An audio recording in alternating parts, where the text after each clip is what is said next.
انت ታደሰ ወረደ ምስ መንግስት ፌደራል ተረዳዲና አለና ክብል ገሊጸሎም እዚርማ አብ መንጎ አዲስ አበባን መቀለን ከም በሐዱሽ ወረደም ንብዙሓት ተስፋታት ዝሃቡ ኮይኑ ተገልቂሎም ሚኒስትር አብይ አህመድ አብ ምዕራብ ትግራይ ዝርከብ ሰራዊቱ ከውጽና በሐደ ከባቢ ክጥርንፎነ መወሰኑ ተፈልጦም አይደመቀ ዘውድ ዕጡቃት ሸፋቱ ተከዘዘ በዝባሃሉ ግን በዚህ ብዘይ መስማማም በረኻ ኮርዱም ድላት ይገብሩ ምህላም ዝሕበር ዘሎ ኮይኖም መስ ሰራዊት ትግራይ ከምዝዋጉ መስ ገለጹ ድማ አብይ አህመድ ሐላፍነት ከም ዘይወስድን በደመቀ ዘውድ ዝመራህ ወገ ፌደራል መንግስት ኤድክ የገዛ ወንድማችንን ከማልቃት ያለፈ ትርፍ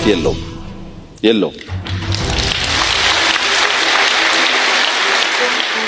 የትግራይ ህዝብ አገሩን ይወዳል ሰው ይወዳል በኢትዮጵያዊነት ጉዳይ አይደራደርም እንዳይመስላችሁ ገብሮበታል ያውቀዋል እኮ ኢትዮጵያዊነትን ለመጠበቅ በዘመን መካከል ዋጋ የከፈለ ህዝብ ነው سلام توات مكبرات متخاتلتين كوعنا بسراويت بريف بتحمتهم لشانالنا حدش انتخونكم لايك سبسكرايب بمقار جمهورو لمون كم تلمود حدش انتو كسات نزعباتات نواغم كنبلنا سناي مكتال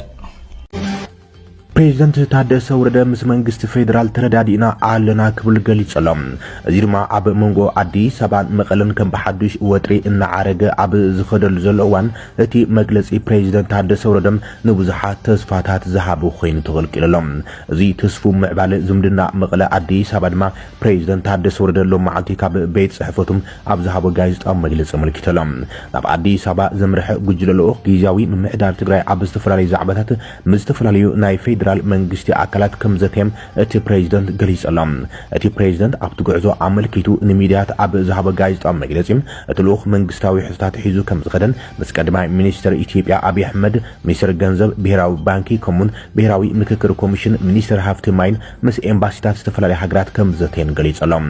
ምስ ቀዳማይ ሚኒስትር አብይ ተራኺቦም ኣብ ጉዳይ በጀትን መሃያን ዝወሰኸ መሃያ ኣብ ዛዕባ ምቁራጽ ህንጸት ፕሮጀክት ገረብ ሰገን ሕጽረት ነዳዲ ዝነበረ ውጥረት ክረጋጋዕን ካልኦት ዛዕባ አድሂቦም ከም ዘተዩ ገልጸሎም አብ ማህያ በጀት ደውል ዝነበረ ህንጸት ገረብ ሰገን ክጅምር ጸገም ሕጽረት ነዳዲ ክፍታሕ ኣብ ጽቡቕ ምርዳእ ከም ዝተበጽሐም እቲ ፕሬዝዳንት አበሲረሎም በተወሳኺ ብዛዕባ ኣብ ዓፋር ዘለው ዕጡቃት ከም ዘተዩ ዝገለጸ ፕሬዝዳንት ታደሰ ወረደም ጉዳይ ኣብ ዓፋር ይኹን ኣብ ካልእ ዘለው ተጋሩም በዓላዊ ጸገም ከም ዝኾነን በተጋሩ ዝፍታሕን ብምዃን እውን ናብ ጎንፂ ንምእታው ድሌት ከም ዘለን መንግስቲ ፌደራል ከም ዘይድግፈን መረጋገጺ ሂብና እዩ ክብል ገሊጸሎ ፕሬዝዳንት ታደሰ ኣብ ትግራይ ዘሎ ኩነታት ምፍታሕ ውሽጣዊ ጉዳያትካ ብበዓልካ ብምዝታይ እናተላዘብካ ዘላቂ መፍትሒ ንምምጻም ከም ስራሕ ድማ እቲ ፕሬዝዳንት መጻቢሕሎም ብስዋኒን ልቃሕ ማሕበረሰብ ንግዲ ተጋሩውን ልዝብ ዝተገብረ ከም ዝኾነ ዝገለጸ ጀነራል ታደሰም ቅድም ኢሎም ዝተለቅሕዎ ገንዘብ ክረም ተወሳኺ ልቃሓት ክረኽቡን ኣብ ህንጸት ኣባይትን ማኒፋክቸሪንግ ሕርሻን ካልኦት ዝነጥፉ ክድገፉን ዕድላት ልቃሕ ክመቻቸየሎምን ኣብ ዝብሉ ካልኦትን መሰረት ገይሮም ምስ ባንክ ንግዲ ኢትዮጵያ ብሔራዊ ባንክን ድሕሪ ምዝታይ ጽቡቕ ምርዳእ ከም ዝተገብረ አበሲሮሎም ምስ ብሔራዊ ምክክር ኮሚሽን ኣብ ዝነበረ ልዝብኡን ኣብ ጽባሕ ኩናት ዘላ ትግራይ ብዙሓት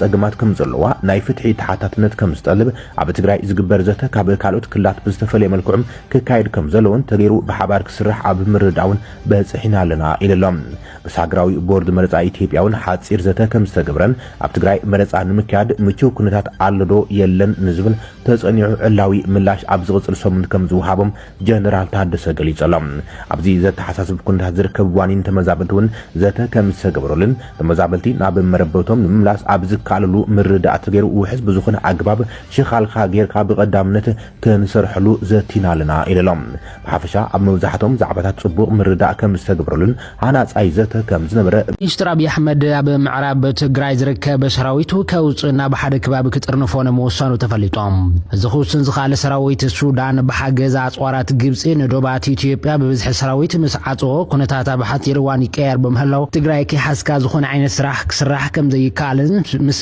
ኤርትራ ዝገብረ ዘሎ መትፈናነን ከምውን ዝሕሰብ ዘለው ግን ምስፋኖ ዘካይዱ ዘሎ ግሕጸብ ውግኣት ልዕሊ ዓቕሙ ስለዝተወጠረን ምዕራብ ትግራይ ብዘይ ምንም ተኹስና ቦቱ ክምለስ ጽዕንቶታት ይግበር ምህላው ይሕበር አይደመቀ ዘውድ ዕጡቃት ሸፋቱ ተከዘዘ በዝባሃሉ ግን በዚ ብዘይ መስማማም በረኻ ኮርዱም ድላት ይገብሩ ምህላው ዝሕበር ዘሎ ኮይኖም ምስ ሰራዊት ትግራይ ከምዝዋጉ ምስ ገለጹ ድማ አብይ አህመድ ኃላፊነት ከም ዘይወስድን በደመቀ ዘውዱ ዝመራሕ ውግ ፌደራል መንግስቲ ኢድ ከም ዘየእትወነ ተመዛበልትን ዘይመምላስ ዝግበር ዝኾነ ይኹን እንቅፋት ስጉምቲ ክወስድ ከም ዝኽእልን እዩ ተሓቢሩ ዘላም ሰራዊት ትግራይ ካብ መከላኸሊ ሰራዊት ኢትዮጵያ ንዝዕንቅፎም ኃይል ስጉምቲ እናወሰዱ ከኣቱ ከም ዝኽእሉን አመራርሓ ሰራዊት ትግራይ እውን እንትኾነ ምዕራብ ትግራይ ንመቆፀር ኣድላይ ዝበለ ምድላዋት ክገብሩ ከም ዝጸንሑ ዝነገረሎም ጉዳይ መምላስ ዞም ተመዛበልቲ በፍላይ ካብ ጽባሕ ምኽታም ወልዕል ፕሪቶሪያ ነዊሕ ከዘራረብ ዝጸንሐን ዘይተፈትሐ ማሕበረ ፖለቲካ ወቅልውላው እታ ክልል ኮይኑ ገና ይቅጥላል እቲ ኣብ ጥቅምት 2013 ዓመተ ምህረት ተወልዐ ጆኖሳይዳዊ ኩናት ትግራይ ሲዒቡ በኃይልታት አምሓራ ዝተታሕቱ ቦታታት ምዕራብን ክፋል ደቡብ ትግራይ ናይ ትኽልል ብዘይ መምላሶም ኣስታት 1 ሚልዮን ተመዛበልቲ ማዕቆብ ጎረቤት ሃገር ሱዳንን ዝሕልፎ ዘለው ስቃይ ብዝተፈላለዩ መንገድታት ክግለጽን ይህሎም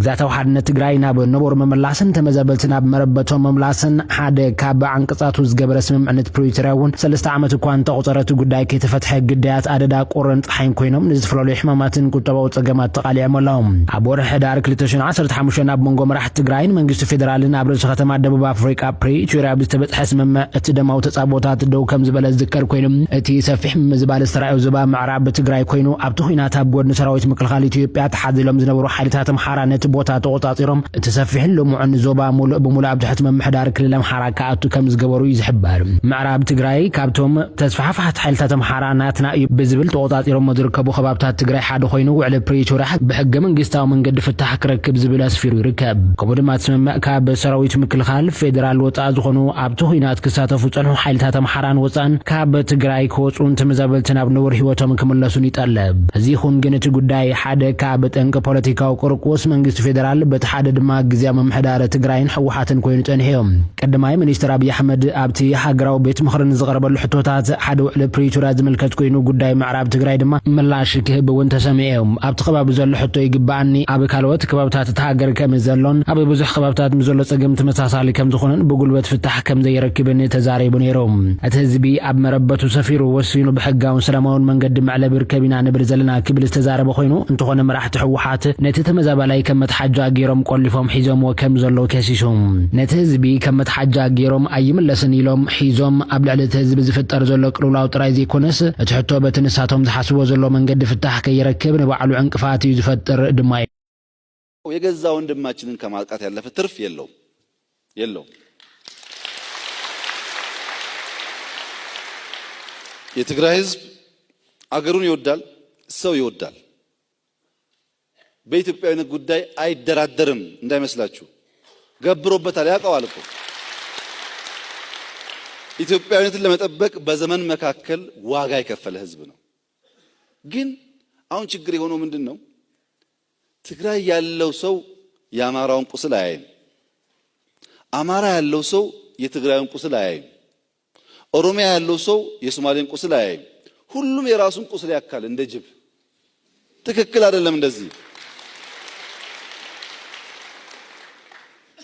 እዛ ያለው ወንድሜ ነው ምንድነው ይያለ ያለው ብሎ ጊዜ ሰጥቶ ማድመጥ ያስፈልጋል የትግራይ ሽማግሌዎች እና አንዳንድ ሰዎች ሳናገር በጣም ሐዘን ይሰማኛል ይሄ ሀገርና መንግስት ቢያንስ ባለፉት 100 ዓመታት እንኳን ስንትና ስንት ወራሪ ለመከላከል ትግራይ ምድረ በዳ የሆነችው በውጊያ ነው ይሄ ሁሉ ዋጋ የከፈለ ህዝብ ስንት ሺህ ልጅ የገበረ ህዝብ የሆነ ሰው አጠፋ ብላችሁ ዙሪያውን በሙሉ ልትወጉን ልታጠፉ እንዴት ሰራላችሁ አሁን እንደዛ ምናስበው እንደዛ ይፈልጋል በዚሁ ለወንድሜ ቢነግርህ መከላከያውን እኔ አውጥቼ የሆነ ጠላት መጥቶ ትግራይን 1 ሜትር ማጥቃት ይፈልግ መንግስት ቢተኛ እመነኝ የአማራ ሚሊሻ አይተኛም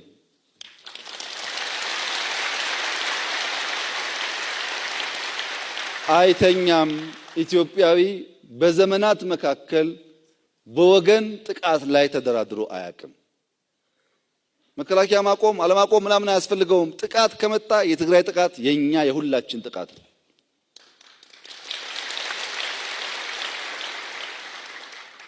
ግን የሚዲያ ሰዎች ነገር ሲያባብሱ ሌላውም አብሮ እንዳይሄድ ቆም ብሎ ማየት ያስፈልጋል የሃይማኖት አባቶች መምህራን ነገር በማስተዋል እንዲሆን ስራችሁን ስሩ እንጂ ትግራይም፣ አማራም፣ ቤኒሻንጉልም፣ ኦሮሚያም ሁሉም ተባብሮ በመኖር የሚለወጥ እንጂ በመዋጋት የሚጠቀመው ጥቅም የለም። ሁለት ምሳሌ ልንገራችሁ። ዱባይ ዩናይትድ አረብ ኤሚሬት የሚባለው 1 ሚሊዮን ህዝብ ነው በቁጥር። በውስጡ ከ10 ሚሊዮን በላይ 11 የሚጠጉ ሚሊዮን ህዝቦች ከሌላ ሀገር የመጡ አሉ። የሀገሬው ሰው 1 ሚሊዮን ነው። የውጩ ሰው ከ10 ሚሊዮን በላይ ነው። 10 እጥፍ ይበልጣቸዋል ከውጭ የመጣው ሰው። ይሄ ነዋሪው ነው። በየአመቱ ግን 130 ሚሊዮን ህዝብ እየገባ ይወጣል። 1 ሚሊዮን ህዝብ 10 ሚሊዮን መሸከም ችሎ 130 ሚሊዮን እያስተናገደ ሳምንት 2 ሳምንት እያስተናገደ እየሸኘ እኛ እዚህ 10 እና 20 ኦሮሞ ወይም ትግራይ እዛ ተቀመጠ ብለን የምንገፋፋ ከሆን በቀላሉ ደንቆሮዎች ነን ማለት ነው።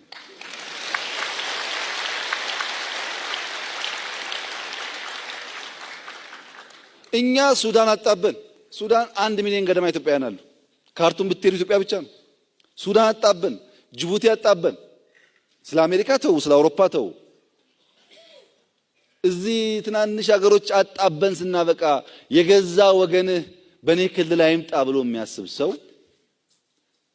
ልንገርህ ያፈናቅላል። መቼም ግን አይለወጥም። ምክንያቱም እዚህ አልተፈታም፣ ጭንቅላቱ አልተፈታም።